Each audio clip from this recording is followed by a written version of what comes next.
اور آج جن کا تذکرہ ہم کرنا چاہ رہے ہیں، اقبال فرماتے ہیں سید حجویر مخدوم ڈاکٹر اقبال فرما رہے ہیں، یہ اکثر جایا کرتے تھے وہ داتا صاحب کے مزار شریف پر، اور داتا صاحب کے قدموں کی طرح شعر بھی لکھا ہوا ان کا یہی والا، سید حجویر مخدوم ساری امت کو داتا علی حجویری کا شکر گزار ہونا چاہیے۔ اور فرما رہے ہیں کہ پنجاب کی سرزمین پر اسلام کے اس بیج کو بونے والے داتا صاحب ہیں، اور کیسی بڑی یہ شان ہے کہ ہماری صبح کے آفتاب کو جگایا داتا صاحب نے، ان کی کتنی خدمت ہے۔ دیکھو جو بندہ درخت کا بیج بو دیتا ہے، اس درخت میں ہم بیٹھتے ہیں نا، ہمیں اس بیج بونے والے کا احسان ماننا چاہیے۔ اور یہاں پر کتنی بڑی بڑی ہستیاں کہہ رہی، کون نہیں آیا اس در پر؟ خواجہ معین الدین چشتی اجمیری نہیں آئے اس در پر، 40 دن تک بیٹھے رہے۔ بابا فرید نہیں آتے تھے اس در پر، بار بار آتے تھے۔ کیا تھا اس در پہ جو اتنی بڑی ہستیاں حاضر ہو رہی ہیں؟ اور 40 دن کے بعد خواجہ خواجگان، سلسلہ چشتیہ کے شہنشاہ، ہند کے شہنشاہ خواجہ معین الدین اجمیری کیا فرما رہے ہیں؟ گنج بخش فیض عالم، مظہر نور خدا، ناکسارا پیر کامل، کامل آرا رہنما۔ ناقصوں کے تو پیر ہیں آپ، لیکن کاملوں کے بھی آپ رہنما ہیں۔ بتائیے کون کہہ رہا ہے؟ یہ کہنے والے کی زبان ہوتی ہے نا، سٹیٹس ہوتا ہے ایک۔ یہ شان ہے داتا صاحب کی، کس انداز سے آپ نے بیج بویا۔ 7 مرتبہ غیر مسلموں نے آپ کو اتنا مارا اسی لاہور میں کہ آپ بے ہوش ہو کر گر گئے، اور وہ آپ کو مرا ہوا سمجھ کے چھوڑ کے چلے گئے۔ اللہ تعالیٰ نے آپ کو زندگی عطا فرمائی۔ 21 دن اسی لاہور کی زمین پر بھوکے پیاسے پتے کھا کھا کر آپ رہتے تھے۔ تو پہلی خوبی داتا صاحب کی کیا ہے؟ آپ سید ہیں، نجیب الطرفین، اماں جان کی طرف سے حسینی سادات میں سے ہے، والد صاحب کی طرف سے حسنی سید ہیں، دونوں کی آپ کو برکتیں حاصل ہیں۔ اور یاد رکھو سید انسان کبھی اپنی کوشش سے نہیں ہوتا، this is by not by choice, this is something blessed, this is something bestowed, آپ کو مل گیا۔ اب جو سید ہے اس کا احترام اور اعتزاز یہ ضروری ہے۔ قاضی اعظم مالکی شفا والے فرماتے ہیں کہ سرکار کی تعظیم و توقیر میں یہ بھی ہے کہ جن جن چیزوں کو حضور سے نسبت ہوئی، جن جن مقامات پہ حضور تشریف لے گئے، جن چیزوں کو حضور نے چھوا، جن چیزوں کو حضور سے نسبت ہوئی، سب کی تکریم کی جائے۔ داتا صاحب غزنی میں پیدا ہوئے تھے نا، اس زمانے میں غزنی سینٹر آف ایجوکیشن تھا، بڑے بڑے علماء وہاں پر ہوا کرتے تھے۔ اور اسی ماحول میں جب آپ بڑے ہوئے، آپ کو بھی علم دین سیکھنے کا شوق پیدا ہوا، آپ نے بچپن میں ایک فلسفی سے مناظرہ کیا اور اس کو ہرا دیا، اور پھر شوق علم دین کے لیے آپ گھر سے نکلے۔ یاد رکھیے علم بڑی چیز ہوتی ہے۔ داتا صاحب نے پہلے علم حاصل کیا، اور علم حاصل کرنے کے بعد آپ نے وہ سیاحت کا مرحلہ اختیار کیا۔ علم ضروری کیوں ہے؟ علم ضروری اس لیے کہ یہ دنیا بڑی خطرناک ہے۔ کہا جاتا ہے یہ دنیا ایک جنگ کی کیفیت میں ہے، یہاں پر قدم قدم پر شیطان، نفس کے بہکاوے، یہاں پر آپ کو ہر جگہ گمراہ لوگ ملیں گے۔ آپ کے پاس کیا سٹینڈرڈ ہے؟ آپ کو کیسے پتہ چلے گا یہ سچا یہ جھوٹا ہے، یہ کھرا یہ کھوٹا ہے؟ اگر علم ہوگا تو پتہ چلے گا۔ آپ نے اپنی والدہ کی آغوش کے اندر تربیت شروع کی، اور پھر آپ اتنا پڑھتے کہ پانی پینے کی بھی فرصت نہ ہوتی۔ سلطان محمود غزنوی کے مدرسے میں آپ پڑھتے تھے۔ ایک دفعہ سلطان محمود غزنوی کا وہاں سے گزر ہوا، سارے کے سارے سلطان کی آمد پر آگے بڑھے سلطان کو ویلکم کرنے کے لیے، آپ کونے میں بیٹھ کر پڑھتے رہے۔ ایسی تجلیات تھیں داتا علی حجویری کے چہرے پر، سلطان تاب نہیں لا سکا۔ اور سلطان محمود غزنوی جو خود بھی بڑے عاشق رسول تھے، وہ کہنے لگے ایسے بچے ہمارے مدرسے کی زینت ہوتے ہیں۔ داتا صاحب باہر نکلے، اور پھر یہ جو قرآن میں آیا زمین پر چل کے دیکھو اے حبیب، زمین پر چل کے دیکھو ان سے پہلے لوگوں کو کیا انجام ہوا۔ سفر کیا کرے، سفر کرو صحت پاؤ گے، حج کرو غنی ہو جاؤ گے۔ واقعی بڑے بڑے لوگوں سے واسطہ ملتا ہے، جو کوئی واہ کرتا ہے، کوئی آہ کرتا ہے، کوئی سبق دے جاتا ہے، کوئی ایکسپیرینس دے جاتا ہے۔ سفر کرنے سے بہت کچھ ملتا ہے۔ داتا صاحب نے پورے نون عالم اسلام کا سفر فرمایا، آذربائیجان، تبرستان، شام، عراق، بغداد، 40 سال تک سفر کیا۔ کہتے میں کیسے بزرگ سے ملا جنہوں نے 40 سال تک اپنا پہلو رات کو زمین پر نہیں لگایا تھا، دن کے وقت تھوڑا سو جایا کرتے تھے۔ ایک ایسے بزرگ سے ملا جو 20 سال تک بیٹھے نہیں تھے، بس نماز میں جتنا بیٹھنا ہوتا تھا اتنا بیٹھتے تھے۔ ایک ان کا مشرب تھا، ایک ان کا ذوق تھا۔ کہتے ہیں میں ایک جگہ پر گیا، ایک شیر نے میرے اونٹ پر حملہ کیا، میرے اونٹ کو زخمی کر دیا، پھر وہ شیر چھوڑ کر اوپر چلا گیا، درندے اور آ گئے، وہی شیر اترا، اس نے اونٹ کو مار دیا، پھر اوپر چلا گیا، اور وہ باقی درندوں نے اس اونٹ کو کھا لیا۔ وہ شیر اترا، ایک لنگڑی لومڑی آئی، وہ شیر پھر ہٹ گیا، لومڑی نے اپنا حصہ لیا، اور وہ جو شیر مارنے والا تھا اس نے تھوڑا سا گوشت کھایا، اور منہ پھیر کے داتا صاحب کی طرف دیکھا اور انسانی آواز میں کلام کیا کہ دیکھو لقمے کھانا تو دوسروں کا کام ہے، جوان مرد وہ ہوتے ہیں جو دوسروں کے لیے لقمے چھوڑ دیا کرتے ہیں۔ سفر کرتے کرتے آگے سے آگے بڑھتے چلے گئے، عالم اسلام کی اتنی سیاحت آپ نے فرمائی۔ میرے محترم سامعین کرام، 40 سال کے سفر میں داتا صاحب لکھتے میری ایک بھی نماز قضا نہیں ہوئی، ایک بھی جمعہ قضا نہیں ہوا۔ What is the basic factor؟ علم دین، کشف المحجوب لکھی آپ نے، ساری کتابیں تو غزنی میں چھوڑ آئے تھے آپ اپنی ساری کتابیں غزنی میں چھوڑ آئے تھے۔ کشف المحجوب لکھتے ہوئے آپ نے جس انداز سے کشف المحجوب کو مینج کیا، ایک دیوان بھی لکھا تھا داتا صاحب نے، عربی اشعار تھے اس کے اندر، کسی نے داتا صاحب سے وہ دیوان مانگا اور اپنے نام سے چھاپ دیا، اسے کہتے ہیں پلیجرزم۔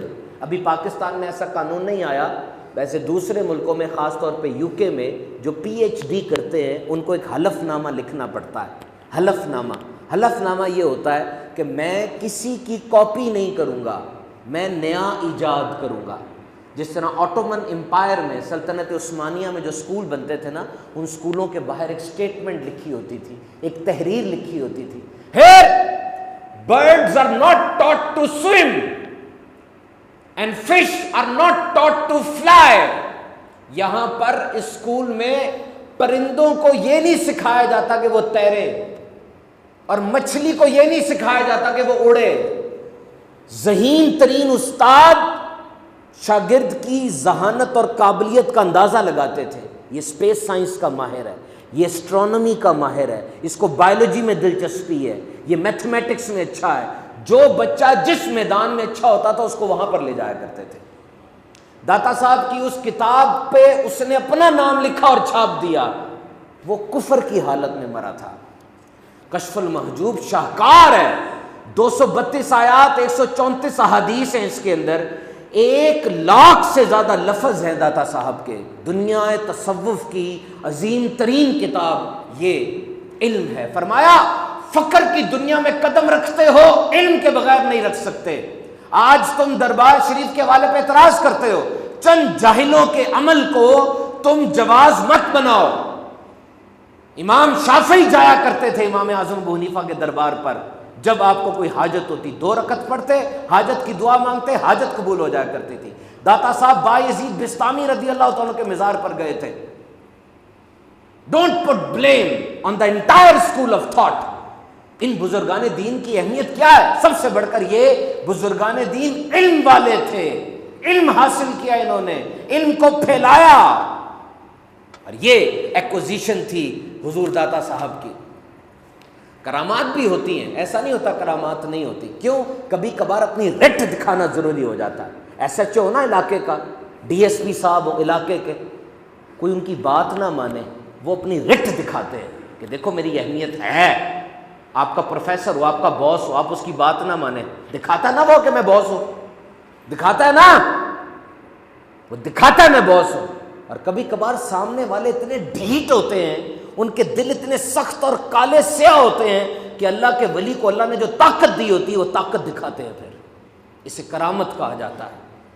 حضور جب لاہور میں آئے، حضور داتا صاحب رحمۃ اللہ تعالیٰ 30 سال لاہور میں رہے، اور اس 30 سالوں کے اندر آپ نے کتنا زیادہ دین کا کام کیا۔ آپ نے ایک مسجد بنائی، اس مسجد کا جو رخ تھا وہ قدر جنوب کی طرف تھا۔ علماء کو تشویش ہوئی، آپ نے علماء کو اپنے پیچھے بلا لیا، ایک نماز ادا کی، اور نماز کے بعد کہا آپ لوگوں کو قبلے کے حوالے سے تشویش ہے، وہ سامنے دیکھے۔ انہوں نے سامنے دیکھا، سامنے خانہ کعبہ نظر آ گیا۔ اب یہ داتا صاحب کو اپنی اس طاقت پر یقین تھا کہ اتنے حجابات ہیں لیکن میں خانہ کعبہ دیکھ بھی سکتا ہوں اور ان کو دکھا بھی سکتا ہوں۔ تو لاہور کا جو حاکم تھا رائے راجو، وہ اوپر سے مسلمانوں کا ساتھ دیتا تھا، دل میں نفرت رکھتا تھا۔ دعا کے لیے کہا گیا، داتا صاحب نے دعا فرمائی، اللہ تعالیٰ نے اس کو راہ ہدایت عطا فرمائی، وہ حضور کے عقیدت مندوں میں شامل ہو گئے، اور آج شیخ ہندی کے نام سے ان کی نسل میں یہ فیض تقسیم ہوتا چلا گیا، اور آج بھی داتا صاحب کے پہلو کے اندر ان کا مزار شریف موجود ہے۔ یہ اللہ والے تھے جو فیض بانٹتے تھے اور بانٹتے تھے اور بانٹتے چلے جاتے تھے۔ تو میرے محترم سامعین کرام، حضور داتا صاحب آپ حنفی ہیں، آپ اپنا خواب بیان فرماتے ہیں کہ میں نے خواب دیکھا جب میں حضرت بلال مؤذن رسول کے مزار شریف پر حاضر ہوا، میں نے خواب میں دیکھا کہ حضور نبی مکرم صلی اللہ علیہ وسلم کی تشریف آوری ہو رہی ہے، اور آپ کے گود میں کوئی بزرگ ہے، آپ نے اس طرح ان کو سنبھال رکھا ہے کہ ان کے قدم پاؤں بھی زمین پر لگنے نہیں دیتے۔ میں آگے بڑھا اور میں نے آگے بڑھ کر وارفتگی میں حضور کے ہاتھوں کو اور حضور کے پاؤں کو بوسہ دیا۔ یاد رکھنا، علماء فرماتے ہیں کہ حضور کے چہرہ مبارک کو دیکھ لینا، اس رخ انور کی خواب میں زیارت کرنا، کوئی کسی ایک خاص حصے کی زیارت کر لیتا ہے، کسی کو پورے رخ انور کی زیارت نصیب ہو جاتی ہے، بس کروڑوں اولیاء میں سے کچھ کو یہ رتبہ ملتا ہے کہ وہ خواب میں حضور کے ہاتھوں کو اور پاؤں کو بوسہ دیتے ہیں۔ اور داتا صاحب فرماتے ہیں مجھے یہ سعادت حاصل ہوئی کہ میں نے بوسہ دیا، اور پھر اس کے بعد میں نے جرأت کی کہ میں حضور کی بارگاہ میں یہ عرض کر کے پوچھوں کہ یہ کون ہے جس کو آپ نے سہارا دیا ہوا ہے۔ یہ بھی یاد رکھو، بس زیارت ہی ہو جائے، اس سے بڑھ کر کیا انعام ہوگا۔ یہ بھی داتا صاحب کا خاصہ ہے۔ داتا صاحب کچھ مجموع میں لکھتے ہیں کہ یہ میرا خاصہ ہے اللہ کے کرم سے کہ میں نے جرأت کی، حضور سے پوچھا یہ کون ہے۔ حضور ارشاد فرماتے تو نہیں جانتا یہ کون ہے؟ یہ ابو حنیفہ ہے، یہ تیرا امام ہے اور تیرے شہر والوں کا بھی امام ہے۔ شان دیکھو ابو حنیفہ کی، وہ جو داتا صاحب کے بھی امام ہے۔ پھر داتا صاحب سوچتے ہیں کہ حضور نے تو فرمایا ابو بکر اور عمر کے بارے میں کہ ایک ہاتھ ابو بکر کا ہوگا، ایک ہاتھ عمر کا ہوگا، اور یوں حضور تشریف لایا کرتے تھے، کتنی بڑی سعادت کی بات ہے۔ اور فرمایا قیامت کے دن بھی میں ایسے ہی آؤں گا کہ ایک طرف ابو بکر ہوگا، ایک طرف عمر ہوگا، لیکن ان بزرگوں کو گودی میں اٹھایا ہوا ہے اور گود میں اٹھا کر پاؤں بھی نیچے نہیں لگنے دیتے۔ میں سوچتا رہا کہ اس ایکٹ کا کیا مطلب ہے، یہ کیوں ایسے اٹھایا ہوا ہے، ہاتھ بھی پکڑ لیتے بڑی بات تھی۔ تو کہا اس کا مطلب مجھے یہی سمجھ میں آیا کہ دیکھو یہ وہ ہستی ہے جو اپنے قدموں سے بھی نہیں چلتی بلکہ حضور نے ان کو تھام رکھا ہے، یہ حضور کی ہدایت پر ہے، یعنی ان کا school of thought the best ہے۔ تو میرے محترم سامعین کرام، یہ داتا صاحب کی عظیم الشان ہستی ہے۔ آپ نے بھی پیر صاحب پکڑے حضرت ابو الفضل ختلی رحمۃ اللہ تعالی علیہ، جب حضرت ابو الفضل نے آپ کو فرمایا جاؤ لاہور چلے جاؤ، علی حجویری کہنے لگے حضور وہاں تو میرا حسین ہیں، آپ کے مرید میرا حسین ہیں وہاں پر۔ حضرت ابو الفضل نے فرمایا جو میں کہتا ہوں وہ مان لو اور چلے جاؤ۔ لاہور کیا تھا؟ بہاؤالدین ذکریہ ملتانی لکھتے ہیں اپنی کتاب میں، لاہور تو ایک چھوٹا سا گاؤں تھا جو ملتان کے گرد و نواح میں واقع تھا، کیونکہ ملتان وہ ہب تھا اولیاء کا، بڑے بڑے ولی تھے وہاں پہ۔ لاہور کیا تھا؟ جب حضور داتا صاحب اپنے مرشد کے حکم پر یہاں آئے، لاہور کے دروازے کے باہر بیٹھے ایک جنازہ آ رہا تھا، کسی سے پوچھا یہ کس کا جنازہ ہے؟ کہا یہ میرا حسین کا جنازہ ہے۔ پتہ چلا مرشد نے کیوں بھیجا۔ اور دیکھ لو اللہ کی خاطر دھرتی کو چھوڑا، اللہ نے دھرتی ان کے نام لگا دی۔ آج دنیا کو سب لاہور کو دنیا داتا نگر کے نام سے پکارتی ہے۔ ایک انگریز آیا تھا، اس سے پوچھا تم نے لاہور دیکھا؟ بڑا کچھ دیکھا، شیش محل دیکھا، قلعہ دیکھا، یہ دیکھا وہ دیکھا، یہ تو بتاؤ تم نے کس چیز نے متاثر کیا؟ وہ کہنے لگا میں تو حیران ہوتا ہوں، ایسے لگتا ہے کہ لاہور والوں کے دل اس ایک قبر والے کی مٹھی کے اندر ہے، ایسے لگتا ہے کہ صوفی کی قدر، اس صوفی کی عزت لاہور والوں کے دل میں جیسے ڈال دی گئی ہے۔ تو میرے محترم سامعین کرام، بلا شبہ جو صفات ہیں داتا صاحب کی اور کسی بھی بندے کی، وہ عطائی ہے، گیون ہے، ذاتی صرف رب تعالیٰ کی ہے۔ جو بھی اس نیت کے ساتھ اپنے اللہ کے ولی سے مانگتا ہے، دیکھیں ہم بھی تو کہتے ہیں نا دوسروں کو، بچہ ماں کو کہتا ہے ماں مجھے کھانا دو، تو کیا ماں کو خدا مان رہا ہے؟ وہ ماں کو خدا تو نہیں مان رہا، کھانا دینے والا تو رب ہے۔ وہ کیوں کہہ رہا ہے امی کو امی کھانا دو، ابو مجھے اسٹیشنری لا کے دو؟ کیا باپ رب ہے؟ معاذ اللہ، اس کو پتہ ہے کہ دینے والا رب ہے، یہ رب سے لے کر دیتے ہیں۔ صفت ذاتی اور صفت عطائی، ذاتی صفت کا مطلب کیا ہے کہ اسے کہیں سے نہیں ملا، وہ رب ہے، ہر چیز کا مالک ہے، قادر مطلق ہے، اور عطائی کا مطلب کیا ہے کہ یہ لے کے دیتے ہیں. دیکھو آپ ہر جگہ پہ ٹرین کو روکو گے نا، ٹرین رکتی نہیں ہے. اشارہ کرو ٹرین کو، رک جاتی ہے؟ نہیں. کچھ اسٹیشن ہوتے ہیں وہاں چلے جاؤ ٹرین رکی بھی مل جائے گی آپ کو. اسی طرح رب کی رحمت کے بھی اسٹیشن ہوتے ہیں. یہ جنت کا باغ ہے. فرمایا کچھ قبریں جہنم کا گڑھا ہے، کچھ قبریں جنت کا باغ ہے.